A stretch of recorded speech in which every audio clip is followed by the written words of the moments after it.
So, hello guys. So, for today's video, gagawin na po natin yung last na problem. So, ang last na problem po ay, babasahin ko po. You are employed at a 3-story mall that has been in operation for 5 years.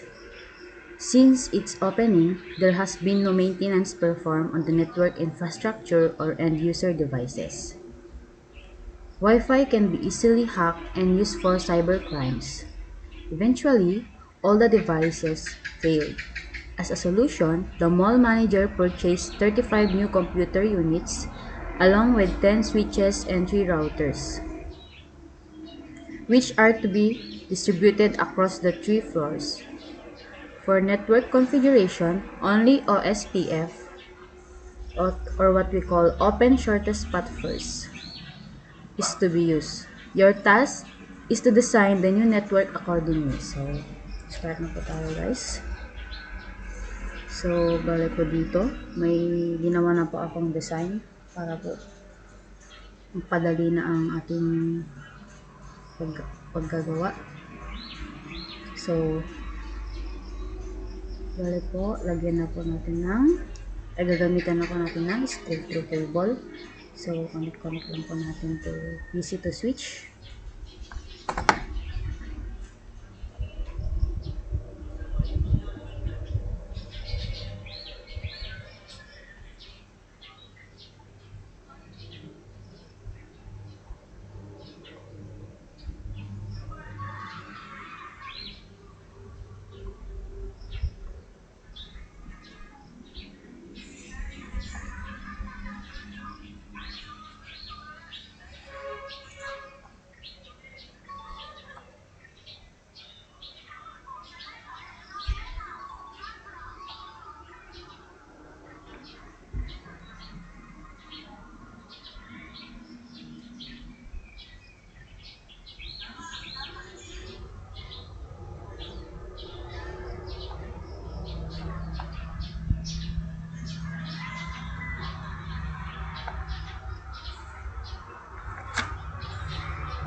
Ayan guys, dito naman po tayo sa kabila.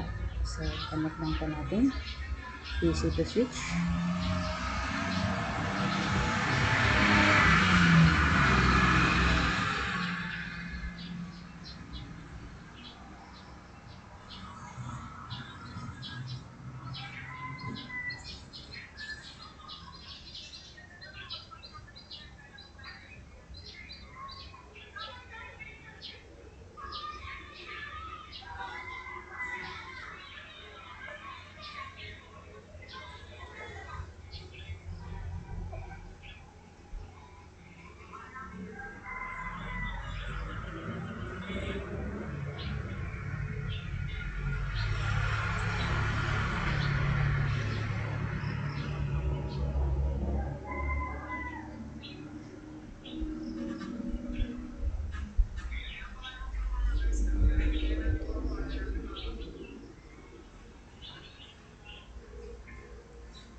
Nakadayo dito sa kabila guys.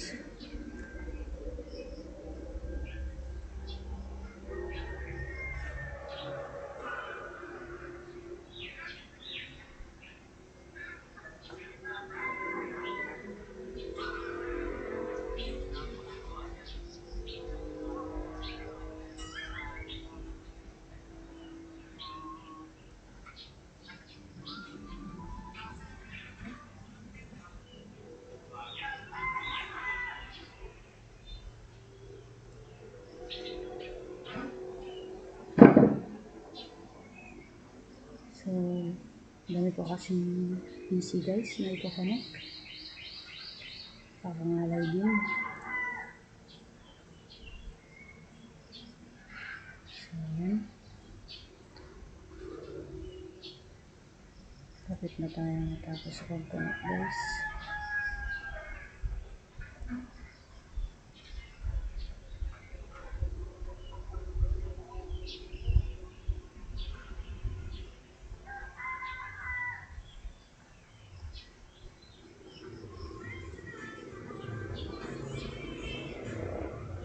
Ayan guys, tapos na tayo. So, proceed na tayo sa kanyang IP address. Sorry guys, may sipon na yung tao. Anim.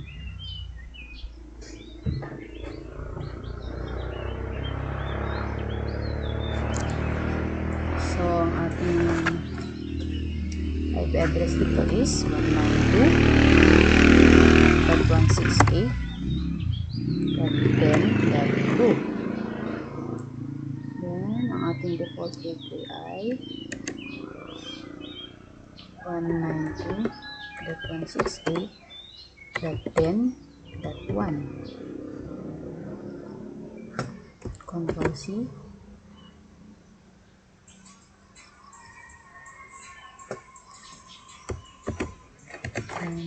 Palitan lang po natin yun. Then, Control V para mas mabilis.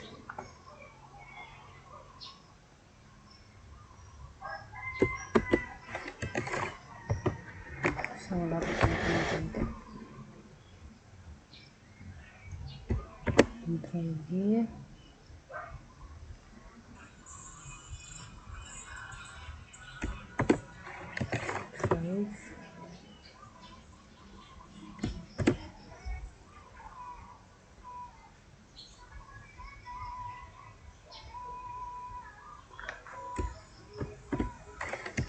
Six yun guys.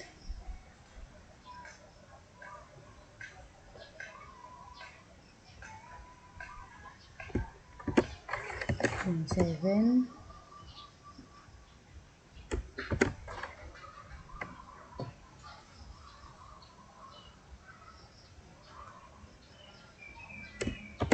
Then 8. Control V.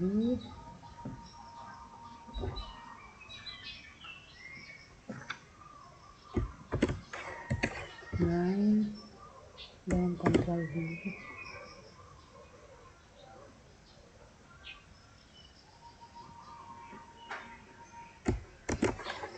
10. Then Control V ulit.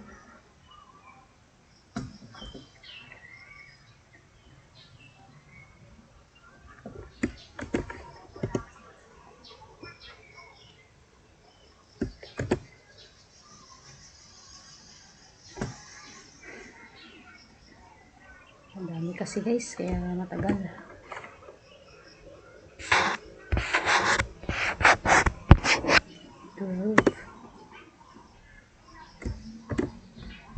Yan. Tapos na tayo dito sa una.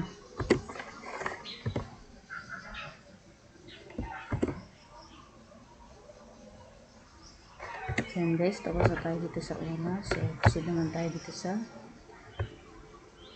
sunod guys. Then,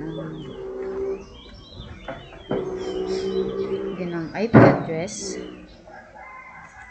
is 192.168.30.2. Then, Control C. Then, Control V. Then, palitan ng 1. Then, Control C ulit. Para i-paste na lang mamaya sa mga default gateway ng mga PC. So, yun guys.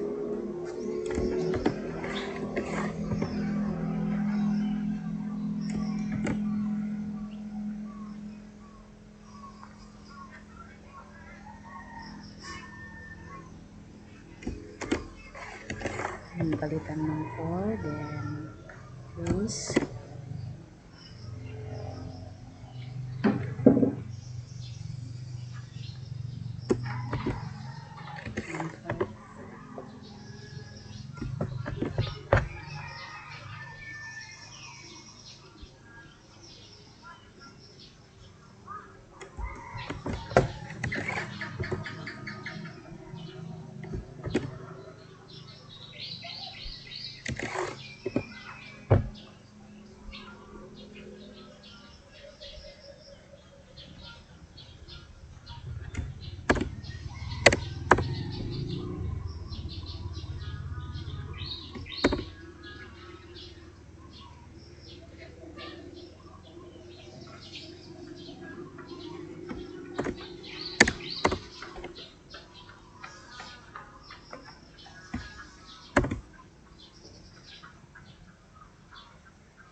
then the last.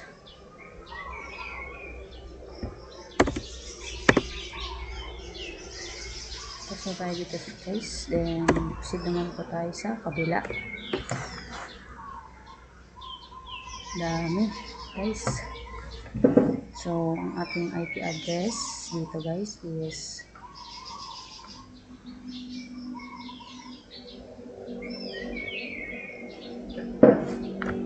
192.168.20.2 192.168.20.1. Copy lang po natin ito guys, then paste po natin sa susunod na PC para mas mabilis guys. Ganun lang po yung gagawin natin.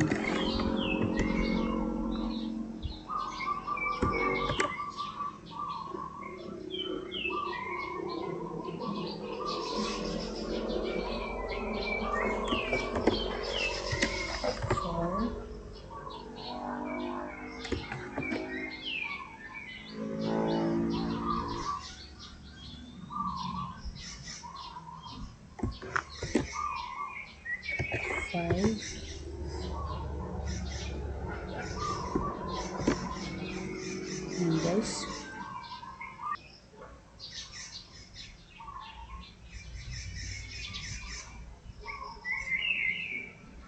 so tayo dito guys, so tapos na, then proceed tayo dito sa kabila.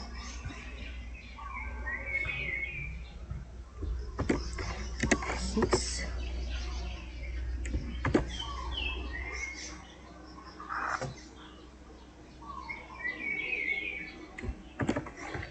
seven,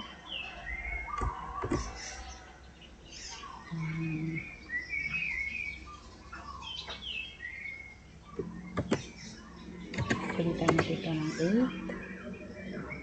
Ctrl V,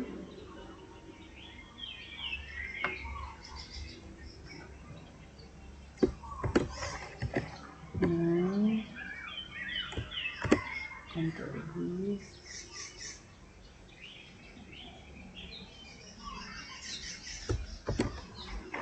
10, 10,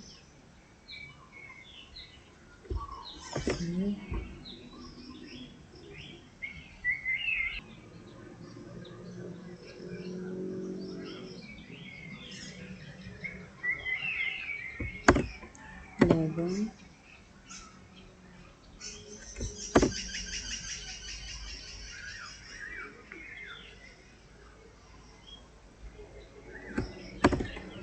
12, 13.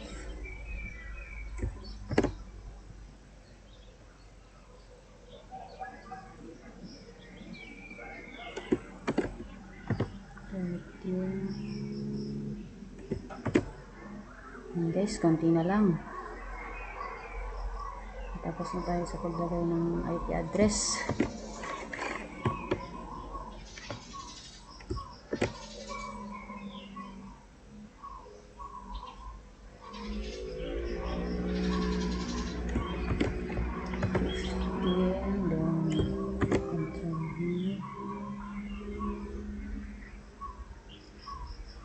Stop IP configuration. 16, then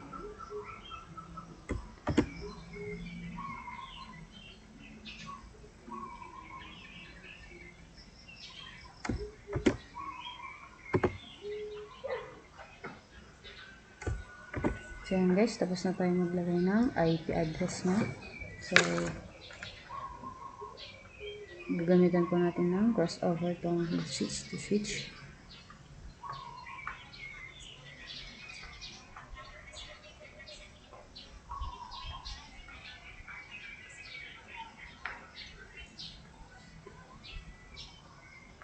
Nagawa natin ito sa kabila.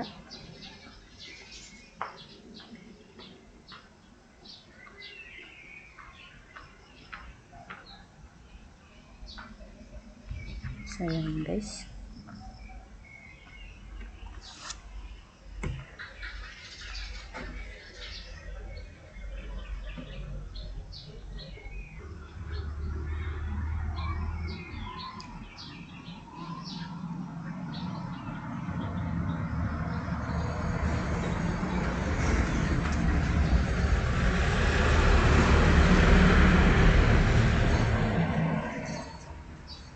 gagamitan po natin ng crossover yung switch to router guys. So yan.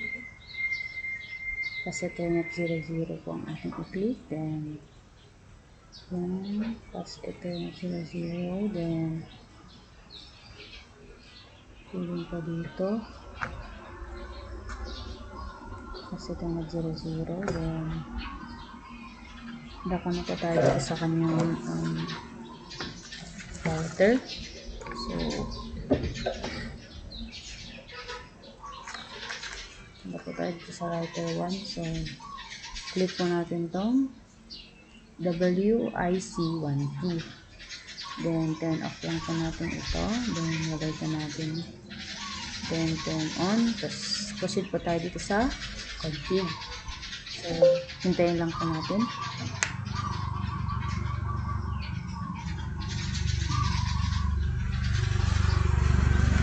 So ayan guys. Okay na. Then proceed po tayo dito sa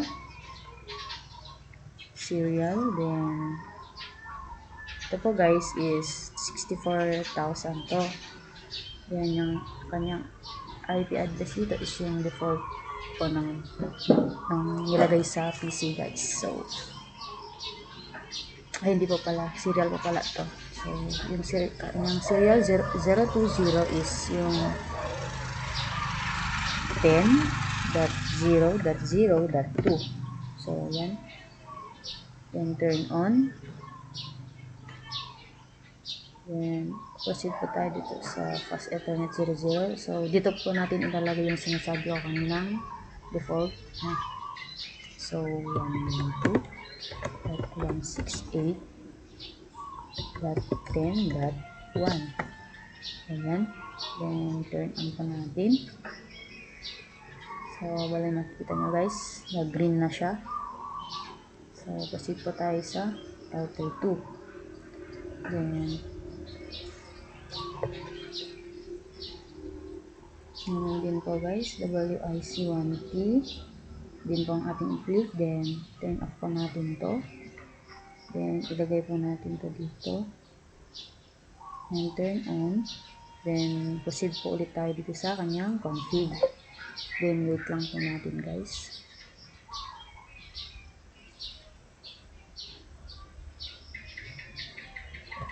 So yan guys, okay na.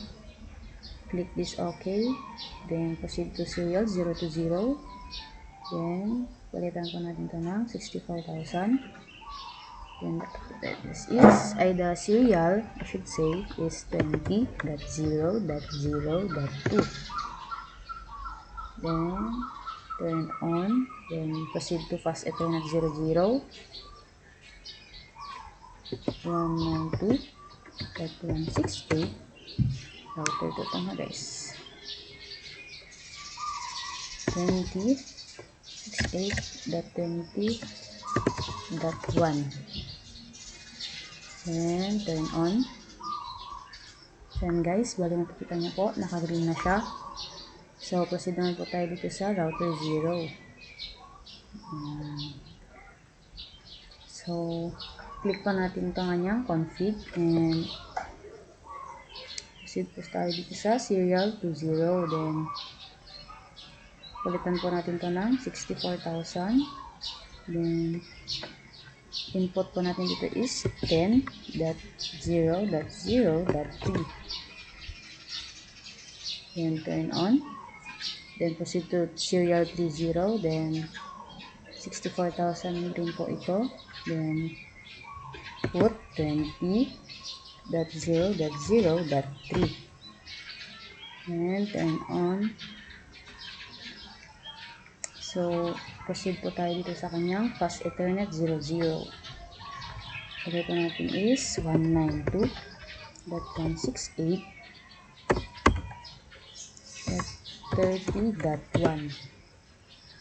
Then turn on. So bali makikita nyo guys, okay na siya, naka-green na siya. So proceedan po tayo sa kanyang pag-connect ng router to router. So gamitan lang po natin ito. Serial and serial to serial. Ito ang ginamit natin dito is kanina. 0, then 0 to 0, serial 0 to 0. So, bali dito guys, proceed po tayo sa kanyang router 1. So, punta po tayo sa kanyang CLI, then enter, input, exit, then enter, then router 1 na guys, router OSPF space 1, then enter, then input network space 192.168.10.0 space 0.0.0.255 space area space 0, then enter, then network ulit space 10.0.0.0 space 0.255.255.255, then space area space 0, enter, then exit na po tayo guys, and enter. So tapos na yan guys, proceed po tayo sa kanyang router 2, then CLI. So enter na po natin to, then input exit, enter, then input router OSPF space 1, then enter, input network 192.168.20.0 space 0.0.0.255 space area 0, then enter, then network ulit space 20.0.0.0 space 0.255.255.255 space area 0, then enter, then input exit, then enter. So yun na guys, then proceed po tayo sa router 0, proceed sa CLI nya, then enter, input exit, enter, and input router OSPF 1, then enter, then input network space 192.168.30.0 space 0.0.0.255 and space area 0, then enter, then network space 20.0.0.0 and space 0.255.255.255 area 0, then enter, then the last is network space 10. Enter guys. Oh my god, may napindot po tayo, 150. So may napindot po tayo guys, napindot po natin kasi yung ating router, ulitin po natin guys, SPF space 1, then enter, then network space 192.168.30.0 space 0.0.0.255 space area 0, then enter. Pagit yan guys.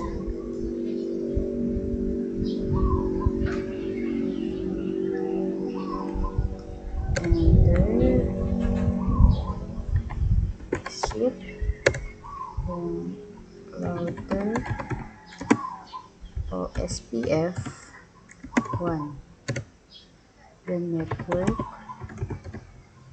space 190.168.30.0 and space 0.0.0.255 area 0. Yan. So, network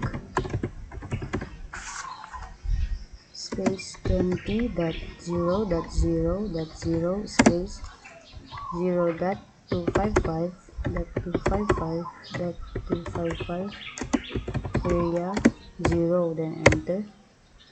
So last guys, last network space 10.0.0.0 space 0.255.255.255 area 0, then enter. Then exit na po tayo guys. Exit.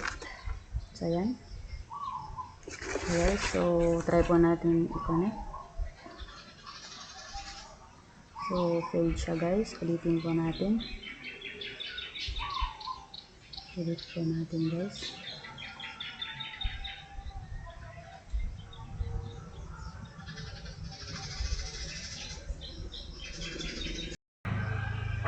So guys, ulitin po natin. Successful siya guys. Then dito naman po sa kabila.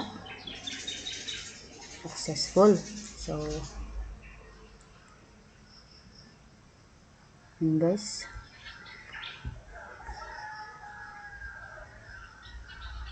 Okay na to sir. Sana po tama pinagagawa ko dito sir.